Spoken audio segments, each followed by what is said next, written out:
গুরু সেবা কত প্রকার? প্রধানত গুরু সেবা দু প্রকার, এক হলো বাণী সেবা, দ্বিতীয় হলো বপু সেবা।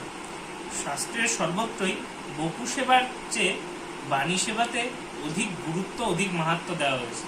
কারণ আজ হয়তো গুরুদেব আমাদের মাঝখানে নিজের বপুকে ধারণ করে আছেন, তিনি আমাদের সামনে চলাফেরা করছেন, কিন্তু একটা সময় থাকবে যখন গুরুদেব আমাদের মধ্যে সেই শরীরে থাকবেন না, কিন্তু তার বাণী হয়ে তিনি থেকে যাবেন। তাই বাণীর মাধ্যমে গুরুদেবের সেবা করা হলো সর্বশ্রেষ্ঠ সেবা। আর বাণীর মাধ্যমেই গুরুদেবের বাণীর মাধ্যমে আমরা অন্য জীবদেরকে গুরুদেবের চরণে নিয়ে আসতে পারি। তাই সর্বদাই বাণী সেবাকে অধিকতর প্রাধান্য দেওয়া উচিত এবং প্রাধান্য সহকারে এবং অতি গুরুত্বপূর্ণ সেবা হিসেবে সেটিকে গ্রহণ করা উচিত।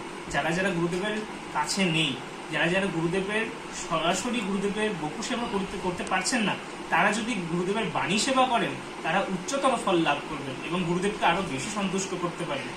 তাই আমাদের সবসময় ধ্যান রাখা উচিত যে যদিও বা আমরা বপু সেবা না করতে পারি, তবে আমাদের গুরুদেবের বাণীর প্রচারের মাধ্যমে, বাণী সেবার মাধ্যমে গুরুদেবকে সন্তুষ্ট করতে হবে। এতে গুরুদেব অধিক সন্তুষ্ট হবে। ধন্যবাদ।